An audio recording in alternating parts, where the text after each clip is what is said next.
It is a very special pleasure for me to introduce Cyril Ramaphosa, the President of the Republic of South Africa.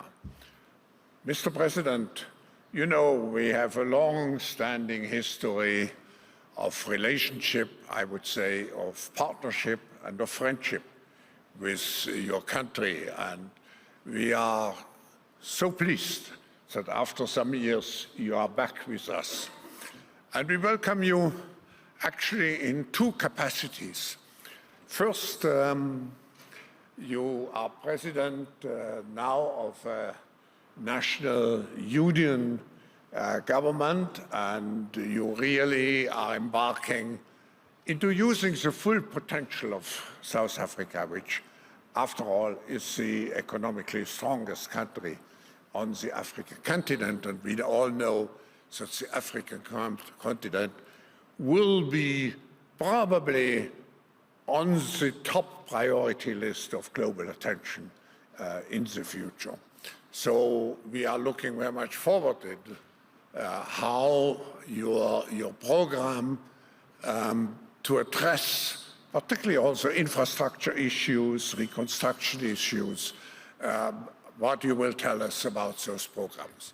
But second, and I would say particularly important today, is your presidency this year of the G20. We have a world which has a tendency not only to fall into two parts between the US and China, but we also have a tendency to fall into two parts between what is called the New South and the traditional, let's say, transatlantic or Western countries coming together in the G7. And here the G20 plays a very important role as a linking pin. And particularly, I think this year, this linking pin will be of utmost importance. So we welcome you in those two capacities. Mr. President, the floor is yours.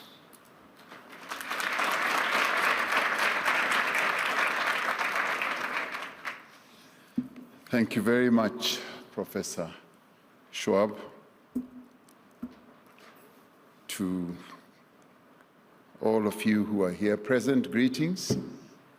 We want to start off by thanking the World Economic Forum for giving South Africa this opportunity to outline what you requested us to do, what our priorities and objectives are for our presidency of the G20 that will be held in Johannesburg in November. But I also want to thank Professor Schwab for availing this opportunity to us. As you know, South Africa's G20 presidency follows on the heels, and may I say the hot and very successful heels of the G20 presidency last year of Brazil. And it will take place ahead of the G20 presidency of the United States of America, which has just inaugurated its president. Now, as a leading forum for international economic cooperation, the G20 is an institution that plays an important role in shaping the economic architecture of the world, as well as various economic institutions in the world. For the first time in the history of the G20, it will be hosted on the African continent, particularly following the admission of the African Union as a member of the G20. So we are rather pleased by this. It is a very important and most significant moment for South Africa, as well as for the African continent. But may I add, I would suggest that for the world as well, because it was in Africa where humans developed the capacity and the impulse for cooperation. Cooperation has been one of the key markers of human development, touching on many aspects of human life, survival, social organization, technological and cultural progress, which is what the G20 was established for, to foster cooperation and to deal with challenges that the world faces. So cooperation is the bedrock of human civilization. Because without cooperation and collaboration between individuals, groups of individuals, peoples around the world and nations, humanity simply cannot progress. Now, as we confront the challenges of the 21st century, from climate change to pandemics, to addressing the challenge of poverty, to terrorism, from migration to artificial intelligence, we are in many ways once again called upon to harness that most powerful and most enduring of human attributes, mutually beneficial cooperation and collaboration. This, I believe, is a time of rising geopolitical tensions, unilateralism, nationalism, protectionism, and isolation, rising debt levels, particularly affecting poor countries in the world, and also importantly, the declining of a sense of common purpose. Yet, this is a moment when we should be standing together as a global community to resolve the problems that confront humanity by ending the wars and conflicts that are causing such hardship and misery to many people around the world.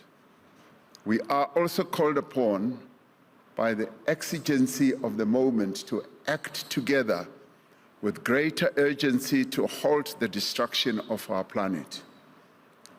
Now, this is a moment when we should harness also the abundant resources we collectively possess and the remarkable technologies that human ingenuity has produced to overcome poverty, to overcome inequality, unemployment, and especially youth unemployment, and the abuse of women once and for all.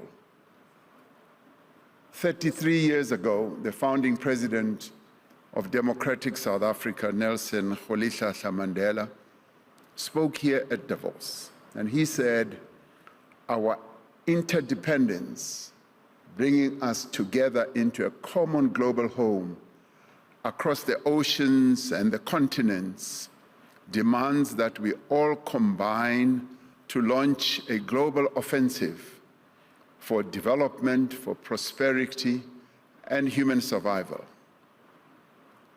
In pursuit of this objective, and in giving effect to the mission of achieving or implementing what Nelson Mandela said, the mission of the G20 South Africa will focus on three themes: solidarity, inequality, and sustainable development.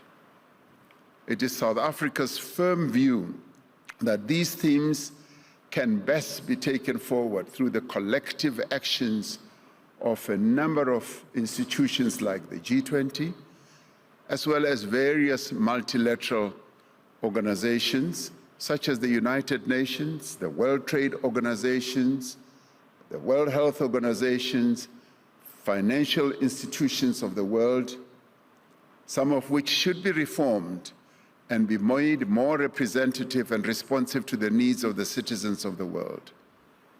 We will seek to get the G20 to focus more on how we can enhance solidarity through collective efforts to ensure that in the pursuit of progress in the world, and progress for all, no person and no country should be left behind.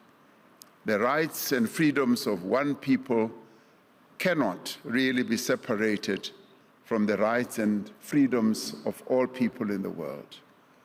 This is the foundation on which solidarity is built, and we will seek to spread this message and get it fully embraced by the G20. One of the greatest impediments to growth, to development, and to stability is the persistence of inequality within and between nations. The pursuit of the United Nations Sustainable Development Goal on reducing inequality is as much an economic imperative as it is a social imperative. As the G20, we need deliberate as well as coordinated efforts to focus on inclusive growth based on responsive trade and investment to grow the incomes of poor countries and the poorest in society, and to ensure equal access to opportunities, especially to women and young people in the world who are the most badly affected by lack of progress. For nations to flourish, equality and prosperity must be available to everyone, regardless of gender, of race, religious belief, or economic status. In addition to huge gaps in economic capabilities and levels of human development, countries in the global south face a lack of predictable financing development, as well as climate change. They also face high levels of debt, and they are vulnerable to pandemics. Debt sustainability for low-income countries is one of the 4 priorities of South Africa's G20 presidency. In the world we inhabit today, the pursuit of equality and the practice of solidarity cannot be separated from sustainable development. We need to meet the needs of the present without compromising the ability of future generations to meet their own needs. It is therefore in the interest of all countries that they should act together and act with greater urgency to reduce global emissions, and for industrialized countries to support the climate actions that poorer countries or nations must necessarily take in line with the support of the decisions of the UN climate change summits, right from COP that was held in Paris, right through to the recent one.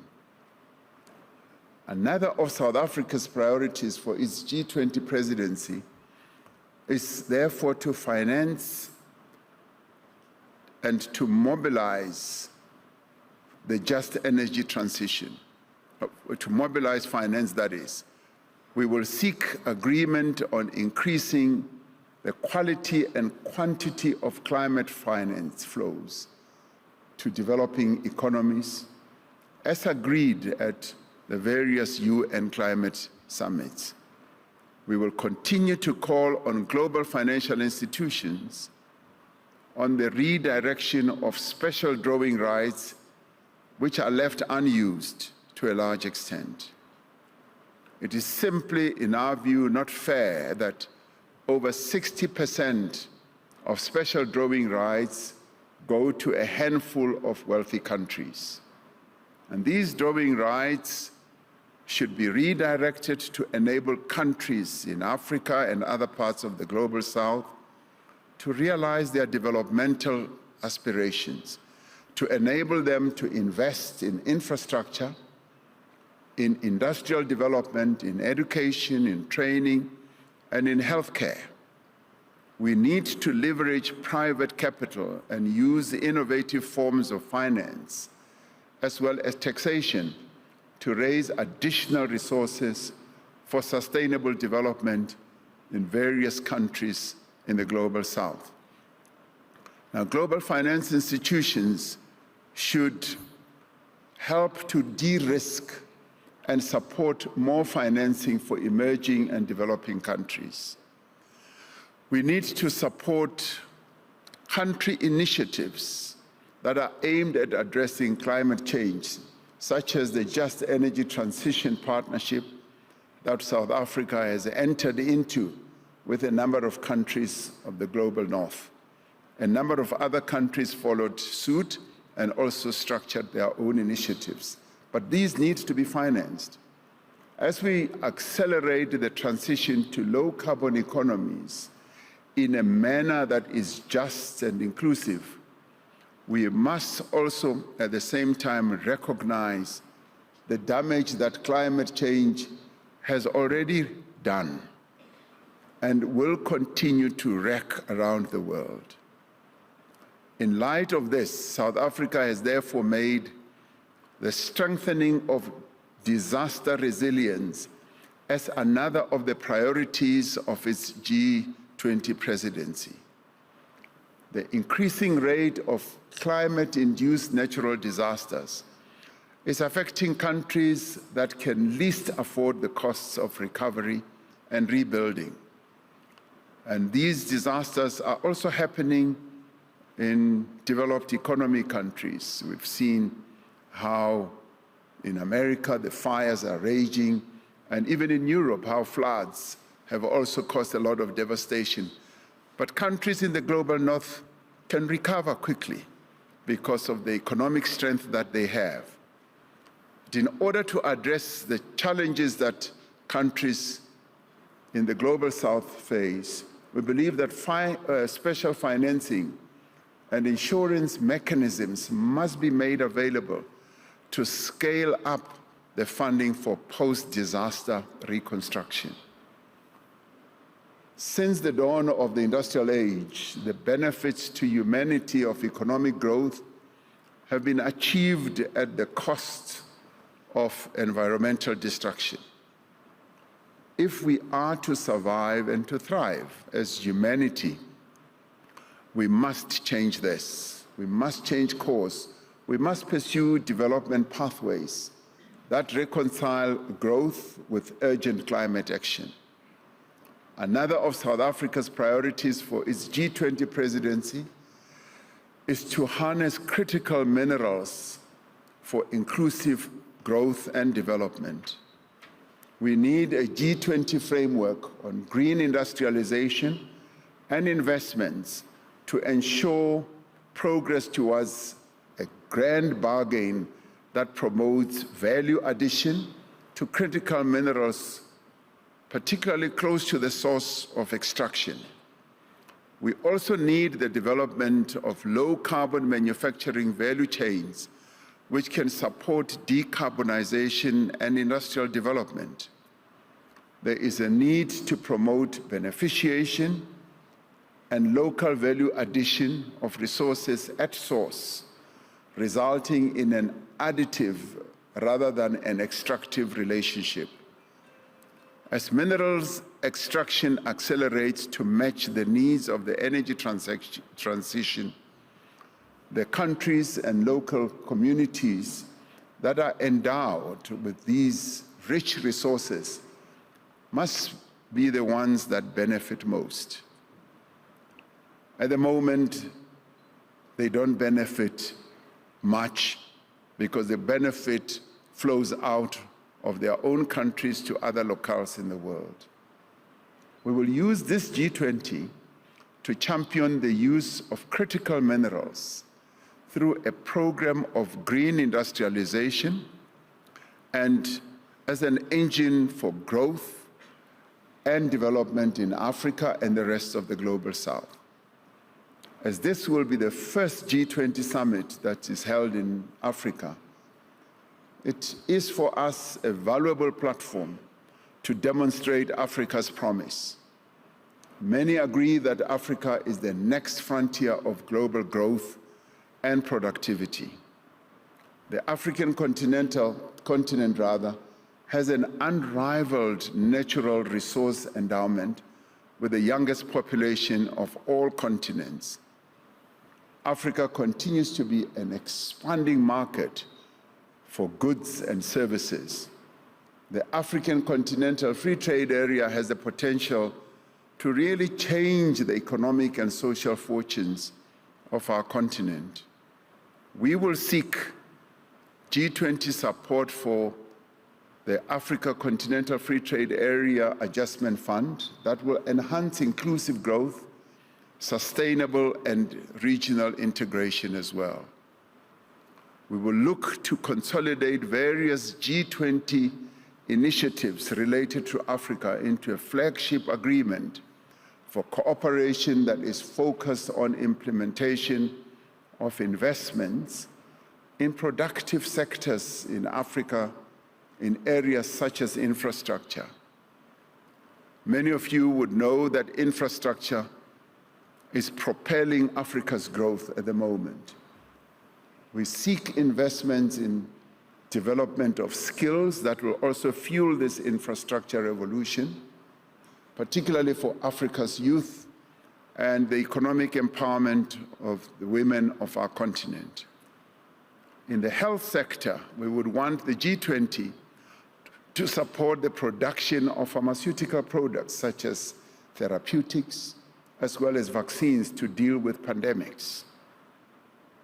The digitization of the continent, particularly when it comes to artificial intelligence, will enhance trade and development, and they are key enablers that we want to see fully developed. Through its G20 presidency, South Africa is well positioned as a country to advance global cooperation and to build partnerships for growth as well as for development. This is so because South Africa has a rich history of inclusive dialogue and common action. Over the last few years, the South African government has been working very closely with social partners in business in South Africa and with labor and with civil society to address the key national challenges that face our country, as well as to drive inclusive growth. And this cooperation culture and the approach that we have developed over many years has taken us to a higher level. And with the establishment, particularly of the Government of National Unity that you referred to, following the elections that we held in May last year, the Government of National Unity, or the GNU as we call it, made up of 10 political parties, a government that we were able to set up in exactly 4 weeks, when many other countries, particularly in the global north, take up to 1 year, and we did it in just 30 days. So this has been vital to stability, as well as inclusive governance in our country, and has largely contributed to greater interest amongst investors in South Africa's economic prospects. And I do believe that some of those investors who are having a fresh look at South Africa are also here, and we are going to be interacting with them. The seeds of human progress were sown in Africa. In Africa, the earliest forms of cooperation were forged and developed. As the leaders of the G20 return to Africa, we make a call that we all harness these essential capabilities that will make us take action to build a better and a fairer world.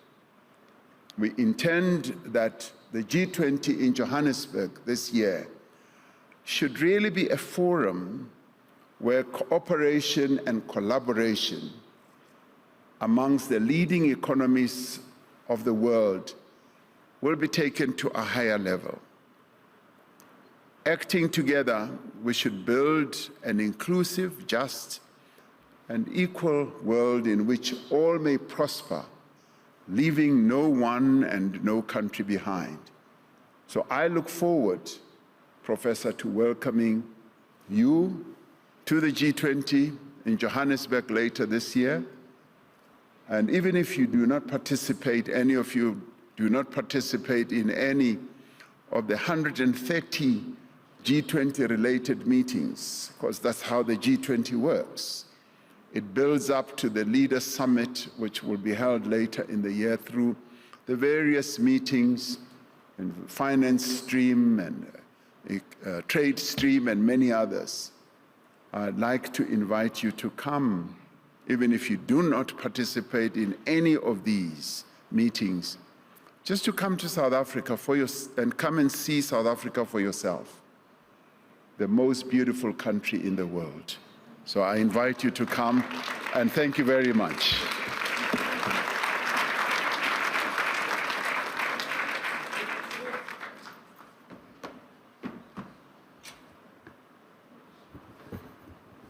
Mr. President, you have shown us in a very comprehensive way what you want to achieve, a better and more inclusive and more sustainable world under your leadership at the G20. And I can promise you I will be in South Africa.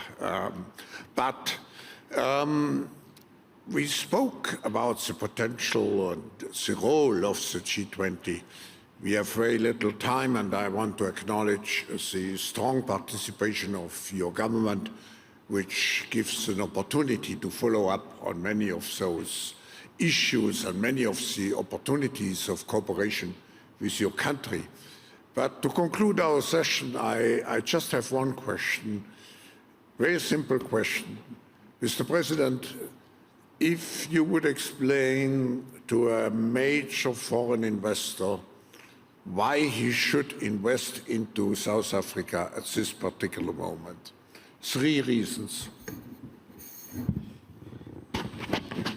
I would say, besides it being the most beautiful country in the world, I would say... I agree, by the way. Oh, well, thank you very much. And you do come for holidays as well. There are quite a number of reasons, and some of those reasons are just to come to see the progress that we have been making. After years of some decline, we've been making progress in implementing our reforms. We've embarked on a major program of economic reforms, and of course the political stability that we are now forging ahead with supports those reforms, and we're focusing on economic growth, job creation, and making our country more attractive to investors. Many people are now saying we are now prepared to look at South Africa anew because we have resolved our energy crisis. We went through a debilitating energy crisis. A few months ago, we've now gone through almost a year without having any blackouts. And a number of countries around the world do have their own blackouts, but ours was a major crisis. We've solved that, and largely through the reforms that we've embarked upon to reform our energy sector, and we're also reforming our governance as well as dealing with the corruption levels that had risen to a high level, and we are addressing that. And in sorting out our governance, we do believe that we make South Africa a lot more attractive.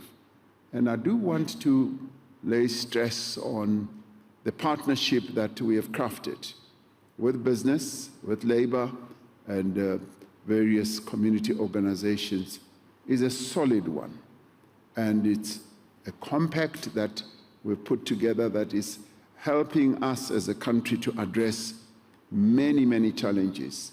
There aren't many countries that I know of in the world where there is long-term cooperation between business, labor, and government at such a close range. And we can count many areas where progress is being made in that regard. And that talks to stability, and that talks to promise for greater economic governance, greater economic growth that South Africa is now leading the way in. And also the important role that we play as a country with regard to our continent, particularly when it comes to trade. We are the most industrialized country on the continent and continue to say that we are the gateway into Africa. By dint of being the most industrialized country, and with the Africa Continental Free Trade Area, that opens up many opportunities for investors to utilize our country, and without downplaying any country on the continent and other countries as well, to be the launchpad of their investment processes. So South Africa is ready for investments, and we are pregnant with great promise going forward as a country. Thank you, Mr. President. We wish you a continuation, and I may say, and certainly I'm correct in saying so, an acceleration of your successful path, using the full potential of South Africa and the continent, and all our best wishes accompany you for achieving the results which you have described to us in your G20 presidency. Ladies and gentlemen, let's express our appreciation for the presence of the President of South Africa, of the Republic of South Africa, and the G20 here this afternoon. Thank you.